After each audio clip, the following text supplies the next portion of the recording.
Assalamualaikum warahmatullahi wabarakatuh. Selamat pagi kepada Pak Gigi dan Ibu Titin Yulianti, selaku dosen penanggung jawab dari mata kuliah Proyek Teknologi Informasi, dan kepada teman-teman yang menonton video ini. Pada kesempatan kali ini, saya akan menjelaskan keterkaitan antara mata kuliah PTI atau Proyek Teknologi Informasi dengan kegiatan yang saya ikuti di semester 6, yaitu MBKM, lebih tepatnya studi independen yang bertujuan untuk konversi nilai SKS mata kuliah PTI. Nah, sebelum mulai lanjut, eh, ini adalah topik yang akan kita bahas pada video kali ini. Yang pertama itu ada proyek teknologi informasi, kemudian CPMK, kemudian ada MBKM dan konversi nilai. Sebelum memulai lebih lanjut, izinkan saya untuk memperkenalkan diri. Nama saya Budi Cahyono dengan NPM 2115016-23 dari program studi S1 Teknik Informatika dari Universitas Lampung. Nah, kita langsung saja membahas tentang apa itu proyek teknologi informasi. Nah, mata kuliah proyek teknologi informasi atau biasa disingkat dengan PTI, biasanya itu merupakan bagian dari kurikulum di jurusan teknologi informasi atau ilmu komputer atau lebih tepatnya teknik informatika. Nah, mata kuliah ini tuh lebih identik dengan ilmu yang berkaitan dengan teknologi atau komputer. Nah, jadi mata kuliah ini bertujuan untuk membentuk dan menumbuhkan pengetahuan mengenai fungsi manajemen proyek sistem informasi dari sudut pandang penggunaan, mulai dari persiapan, perencanaan, pelaksanaan, pengendalian, dan pengakhiran suatu proyek. Jadi diharapkan mahasiswa dapat memanfaatkan dan mengembangkan teknik-teknik manajemen proyek sistem informasi sehingga pemahaman yang dimiliki dapat menjadi landasan dalam perancangan dan pengembangan sistem informasi. Nah, selanjutnya, apa sih isi dari mata kuliah proyek teknologi informasi? Nah, yang pertama itu ada, jadi mata kuliah PT ini biasanya mencakup berbagai aspek dan keterampilan yang diperlukan untuk merancang, mengembangkan, dan mengelola proyek teknologi informasi. Nah, jadi isi mata kuliah itu seperti manajemen proyek IT yang di dalamnya itu mencakup mulai dari perencanaan proyek, penjadwalan, alokasi sumber daya, dan pengelolaan risiko. Kemudian yang kedua itu biasanya adalah kebutuhan, analisis kebutuhan, yang biasanya mencakup tentang pengumpulan kebutuhan, analisis sistem, kemudian dokumentasi kebutuhan. Kemudian yang ketiga itu biasanya isi mata kuliah dari PT itu adalah desain sistem, yang di dalamnya mencakup tentang arsitektur sistem, desain database, desain antarmuka pengguna. Kemudian yang keempat itu ada pengembangan dan implementasi, yang di dalamnya itu mencakup tentang pemrograman, pengujian perangkat lunak, dan integrasi sistem. Kemudian yang kelima adalah pengelolaan data, yang di dalamnya mencakup seperti manajemen basis data, keamanan data, dan backup dan recovery. Nah, isi mata kuliah yang keenam itu adalah keamanan sistem informasi. Jadi biasanya itu yang mencakup di dalamnya seperti penilaian keamanan, penilaian ancaman dan kerentanan, strategi keamanan dan protokol keamanan. Kemudian yang selanjutnya adalah pengembangan berkelanjutan. Nah, yang di dalamnya itu yang dibahas seperti pemeliharaan sistem, pembaruan perangkat lunak, dan manajemen perubahan. Kemudian mata kuliah yang ke-8 itu seperti pengelolaan tim dan komunikasi, yaitu yang di dalamnya meliputi kerja tim, keterampilan komunikasi, dan pengelolaan stakeholder. Nah, selanjutnya adalah pengujian dan evaluasi, yaitu seperti metode pengujian, pengujian fungsionalitas dan non-fungsional, dan terakhir adalah evaluasi proyek. Nah, isi mata kuliah yang terakhir adalah dokumentasi dan pelaporan. Jadi dalamnya itu mencakup seperti dokumentasi teknis, laporan proyek, dan presentasi hasil proyek. Jadi mata kuliah OPT itu sering melibatkan proyek praktis di mana mahasiswa itu harus bekerja dalam tim untuk merancang dan mengimplementasikan solusi teknologi informasi yang nyata. Nah, setelah kita tahu isi dari mata kuliahnya, kita harus tahu nih apa itu capaian pembelajaran mata kuliah. Nah, CPMK atau capaian pembelajaran mata kuliah dari PT itu sendiri, kita akan membahas tentang CPMK dulu. Jadi CPMK adalah kriteria yang digunakan untuk menilai kemampuan mahasiswa dalam menguasai materi yang diajarkan dalam suatu mata kuliah. Jadi CPMK itu biasanya mencakup beberapa aspek seperti pengetahuan, keterampilan, dan sikap yang diperlukan untuk mencapai tujuan pembelajaran. Nah, jadi CPMK sendiri dari PT itu ada dua. Yang pertama adalah mahasiswa itu harus mampu mengerjakan proyek dalam kelompok, yang di dalamnya itu meliputi eh, memahami proses manajemen proyek, seperti mahasiswa itu harus mampu merencanakan, mengelola, dan menutup proyek teknologi informasi secara efektif. Kemudian, mahasiswa itu juga harus mampu mengembangkan sistem informasi. Jadi mahasiswa itu memiliki kemampuan untuk menganalisis kebutuhan, merancang, mengimplementasikan, dan memelihara sistem informasi yang memenuhi kebutuhan pengguna. Kemudian eh, mahasiswa itu juga harus mampu menggunakan metodologi dan memilih metodologi yang tepat. Jadi mahasiswa itu harus bisa memilih dan menerapkan metodologi pengembangan yang sesuai dengan kebutuhan proyek. Jadi setiap proyek itu memiliki metodologi yang tepat sendiri-sendiri. Dan ada mampu menggunakan teknologi dan alat bantu.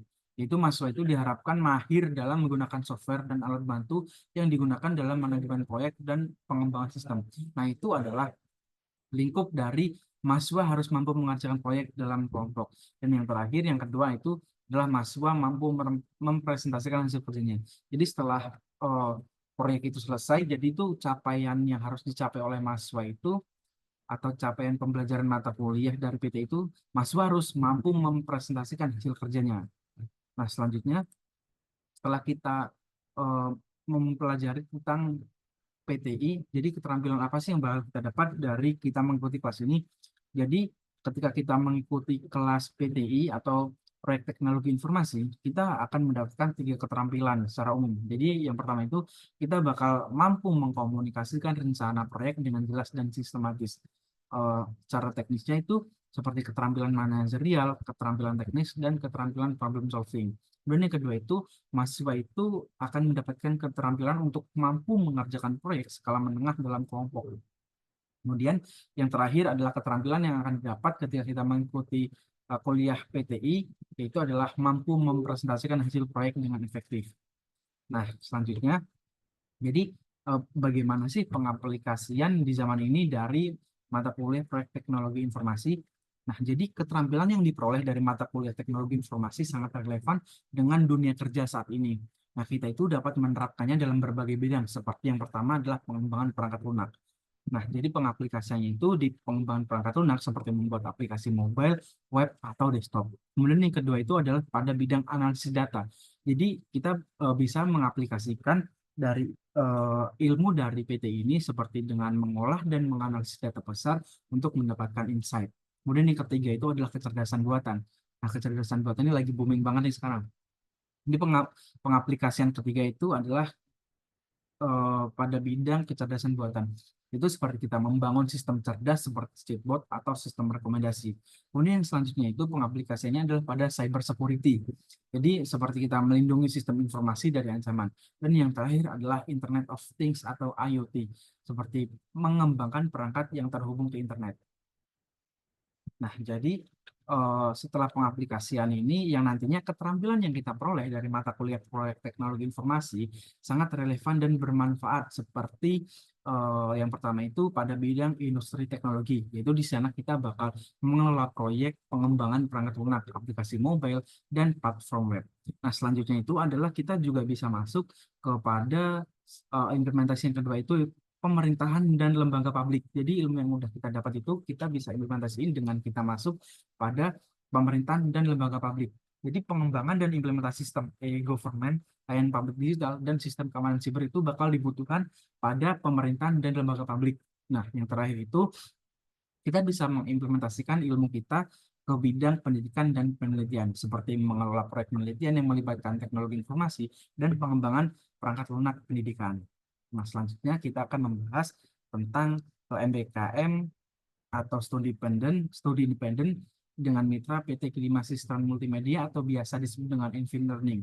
Nah, di sini kelas yang saya ambil adalah IBM Academy Advanced AI. Nah, langsung saja kita bahas tentang kegiatan IBKM. Nah, jadi ini adalah dokumentasi dari kegiatan IBKM.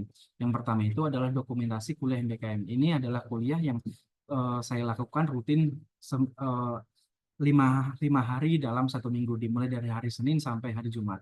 Nah, jam dimulai dari jam 9 pagi sampai jam 12 siang. Itu disebut jam sinkronus. Kemudian akan dilanjutkan dari jam 1 siang sampai jam 10 malam. Itu adalah jam asinkronus. Nah, setelah kita mengikuti kuliah MBKM secara rutin, kita juga diselingi dengan praktik dan tugas harian. Nah, ini adalah kegiatan ini dilakukan setiap hari. Kemudian yang terakhir adalah kita juga melakukan presentasi untuk mengecek apakah kita sudah paham tentang materi yang diberikan. Selanjutnya, kita juga diberikan tantangan akhir untuk lulus dari kegiatan MBKM ini, yaitu berupa capstone project, dan terakhir adalah dokumentasi dari kelulusan. Nah, berbicara tentang capstone project di Infinite Learning itu ada beberapa challenge yang dibulatkan menjadi beberapa kategori seperti massive independent dan massive collab. Jadi saya akan menjelaskan tentang massive collab. Jadi massive collab ini adalah sebuah challenge atau tantangan atau syarat yang harus dipenuhi untuk mahasiswa itu lulus dari kelas Infinite Learning, dari kelas AI. Nah, jadi di sini saya terdiri dari gabungan ada web dan AI. Nah, di sini saya adalah kelas AI. Nah, di sini posisi saya sebagai oh, di sini dalam grup Massive Collab, posisi saya adalah sebagai Machine Learning Operation atau MLOps. Nah, untuk tugas saya sendiri yang pertama itu adalah pengembangan model machine learning. Nah, dimulai dari data collection dan pre-processing, dilanjutkan dengan model training dan evaluasi model. Nah, tugas saya yang kedua selanjutnya adalah integrasi dan deployment. Nah, saya melakukan integrasi dan deployment menggunakan Hugging Face. Nah, ini adalah dokumentasinya. Dan yang terakhir, tugas dari MLOps itu adalah mentoring dan maintenance. Nah, ini adalah GitHub dari AI. Selanjutnya, ini adalah hasil dari AI dan ini adalah hasil dari web. Nah, ini adalah capstone project atau massive collab yang sudah berhasil. Di sini adalah website dari website kami dan ini adalah chatbot yang akan tampil pada bagian icon ini. Nah, saya di sini akan menjelaskan juga tentang alat yang digunakan dalam menyelesaikan proyek teknologi informasi saya di Infinite Learning. Nah, di sini adalah ada Miro, Trello, dan FitJam. Ini adalah alat yang kami gunakan untuk dokumentasi setiap kegiatan dan setiap progres yang telah kami lakukan. Di sini ada Miro, Trello, dan FitJam. Dan kemudian kami juga mengeksekusi menggunakan PyCharm, kemudian IBM Code, dan VS Code. Nah, bagaimana cara kami melakukan proses pengerjaan proyek? Kami menggunakan tiga cara. Yang pertama itu kita melakukan komunikasi menggunakan Discord. Kemudian setelah kita komunikasi, kita juga biasanya mengevaluasi dengan mentor masing-masing. Di sini kita biasanya melakukan dengan Zoom atau Meet. Dan yang terakhir adalah kita mengerjakan tugas kita masing-masing. Seperti ini contohnya menggunakan Google Colab atau VS Code atau juga PyCharm. Nah, selanjutnya setelah saya sudah selesai untuk mengerjakan seluruh capstone, ini adalah transkrip hasil nilai yang sudah dikeluarkan dari Infinite Learning. Nah, di sini dapat dilihat untuk nilai-nilai dari setiap mata kuliah yang memenuhi kriteria. Nah, selanjutnya di sini kita akan membahas tentang konversi nilai dan keterkaitan antara MBKM dengan mata kuliah proyek teknologi informasi. Nah, di sini terdapat eh, tiga mata kuliah yang mungkin yang akan berkaitan dengan konversi nilai dari proyek teknologi informasi. Yang pertama itu adalah generative AI learning, kemudian Watson X data, dan capstone project. Nah, kita akan langsung membahas tentang generative AI learning. Nah, pada kelas generative AI learning itu mata kuliah ini membahas tentang penggunaan generative AI dalam proyek-proyek teknologi informasi. Jadi ini sangat relevan dengan proyek teknologi informasi karena memungkinkan mahasiswa untuk mengembangkan kreativitas dan ide-ide inovatif dalam berbagai konteks. Jadi keterkaitannya dalam proyek teknologi informasi itu mahasiswa itu belajar tentang konsep model generatif dan bagaimana menggunakannya untuk mewujudkan ide-ide kreatif dalam industri. Jadi mahasiswa itu dapat menjadi desainer AI yang mampu mengembangkan chatbot dan asisten virtual menggunakan low code serta menjadi spesialis dari MLOps yang dapat bekerja dengan ilmuwan data. Nah, selanjutnya kita akan membahas tentang yang kedua adalah tentang Watson X Data. Nah, pada kelas Watson X Data itu mahasiswa belajar menggunakan teknologi Watson X Data untuk melakukan analisis data. Jadi menggunakan Watson X Data itu meningkatkan kualitas data untuk model AI dan mengurangi biaya penyimpanan data. Jadi mahasiswa itu juga dapat menulis skrip Python sendiri dan melakukan analisis menggunakan lingkungan laboratorium Jupyter berbasis IBM Cloud. Jadi selain itu, mahasiswa juga dapat memahami konsep data science dan mengelola komponen data science untuk menyelesaikan masalah dengan menggunakan alat pemrosesan data seperti Python. Jadi keterkaitan dengan proyek teknologi informasi yang pertama itu adalah analisis data. Jadi mata kuliah ini tuh membahas tentang penggunaan Watson X data untuk melakukan analisis data, meningkatkan kualitas data untuk model AI, dan mengurangi biaya penyimpanan data. Ini tuh sangat relevan dengan proyek teknologi informasi karena memungkinkan mahasiswa untuk mengelola dan menganalisis data yang diperlukan dalam pengembangan sistem pakar. Yang selanjutnya itu adalah penggunaan Python dalam data science. Jadi di sini kita juga belajar menggunakan Python sebagai bahasa pemrograman data science dan melakukan analisis dasar menggunakan Jupyter Lab. Keterampilan ini sangat penting untuk pengembangan sistem bakar yang memerlukan pengolahan data yang efektif. Nah, yang terakhir adalah capstone project. Nah, ini adalah mungkin yang paling relevan dengan dengan mata kuliah proyek teknologi informasi karena sama-sama membangun proyek teknologi informasi. Jadi mata kuliah capstone project ini memberikan kesempatan bagi mahasiswa untuk mengintegrasikan pengetahuan yang telah dipelajari dalam proyek nyata. Dalam konteks ini, mahasiswa dapat merancang dan mengembangkan sistem sesuai proyek akhir. Jadi keterkaitannya yang pertama itu adalah desain dan pengembangan. Jadi dalam capstone project, kami sebagai mahasiswa dapat merancang dan mengembangkan sistem yang kompleks. Kami juga menerapkan konsep-konsep yang telah dipelajari dari mata kuliah lainnya, seperti generatif AI, Watson X Data, Deep Learning, dan menciptakan sistem yang efektif dan efisien. Kemudian yang kedua adalah analisis dan pengujian. Di sini, di Capstone Project sangat penting untuk memastikan bahwa sistem yang dikembangkan dapat berfungsi dengan baik dan memberikan hasil yang akurat. Jadi kami menganalisis data, menguji model, dan melakukan perbaikan berdasarkan hasil pengujian. Selanjutnya adalah kolaborasi dan pengembangan tim. Jadi di Capstone Project pasti dilakukan dalam satu tim yang memungkinkan mahasiswa untuk berkolaborasi dan berbagi pengetahuan. Dalam pengembangan ini, kolaborasi tim sangat penting untuk memastikan bahwa semua aspek sistem dipertimbangkan dan diterapkan dengan baik. Dan yang terakhir adalah pengembangan keterampilan profesional. Jadi selain dari Capstone Project juga, Capstone Project itu juga membantu mahasiswa mengembangkan keterampilan profesional seperti komunikasi, manajemen waktu, dan konflik resolusi. Jadi mahasiswa itu harus dapat berkomunikasi secara efektif dalam tim serta mengelola waktu dan sumber daya dengan baik. Jadi dengan demikian, mata kuliah Capstone Project itu memiliki keterkaitan yang paling kuat untuk konversi nilai dari proyek teknologi informasi. Di sini besar harapan saya untuk dapat dikonversi dari hasil studi independen saya dengan mata kuliah proyek teknologi informasi. Terima kasih. Sekian,